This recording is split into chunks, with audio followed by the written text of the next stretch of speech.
Founders sometimes ask me if attending events is beneficial, to which I respond and say, absolutely. Attending events is one of the best ways to network.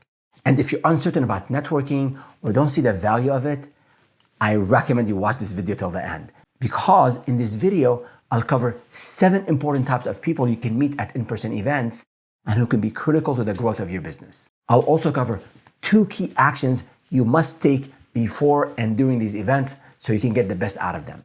So let's jump in.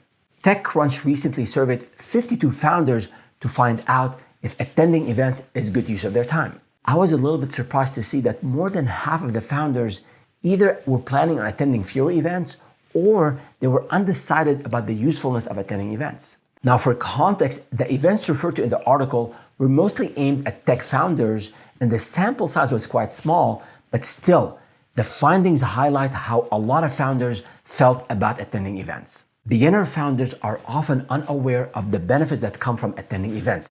Those events that are either fully dedicated to networking or partly include networking. For example, conferences, trade shows, or even local meetings at your Chamber of Commerce. By attending events, you can meet 7 types of people who can be critical to the growth of your consulting or services business. I've personally found this to be true over and over for the past 25 years. In these events, you can meet leads who can become clients, potential employees you can hire when you're ready, or providers of products and technologies you can support and include in your service offering, or business owners who are at the same growth stage as you are, who can share with you practical, invaluable advice about how they're overcoming the challenges that you're facing as of now. Or business owners in adjacent markets with whom you can exchange leads, such as a financial planner connecting with a tax specialist. Or investors who are interested in your vertical and they're looking for founders and businesses to support. And last but not least, competitors. Yes, competitors, whom you can gauge, learn from, or maybe even collaborate with. Now, if you've come across other types of connections at events, let me know in the comments below. I'd love to hear from you. And if you're finding this video useful, hit the like button and subscribe to the channel. The possibilities of connecting and learning at these in-person events are countless. But you do need to approach these events as a business activity and evaluate their benefit. Here are 2 things you should do, 2 key actions you must do before and during the events. Now, before you attend any event, set targets. Set targets on the number of people you want to meet, as well as have your speaking messages and pitches ready.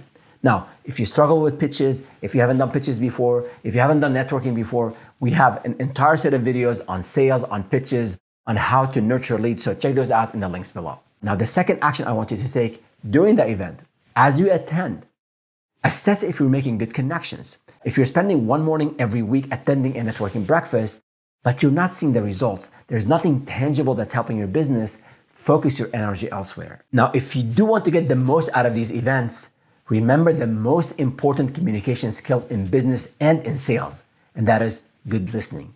So make sure you make these conversations a dialogue and avoid monologues. Of course, let people know who you are and what you offer, but also aim to be helpful and maybe provide a specific tip that they can benefit from right away. This way, this will demonstrate the kind of value you can provide and will keep you top of mind. As your actions, your homework. Yes, entrepreneurship is not easy. You can do it. You just have to do some homework. Number 1, identify 3 in-person events you want to attend over the next 3 months. Basically, 1 event a month. Number 2, start with local, inexpensive events. This way you get to practice before you invest in events you have to pay a lot for or travel to. Number 3, for each event, set a target for the types and numbers of connections that you aim to make. And number 4, follow up. Enter all the contact information that you've gathered, whether a lead or a partner, enter it into your CRM or your spreadsheet, whatever you use to follow up, and make sure you follow up promptly, not in 2 months.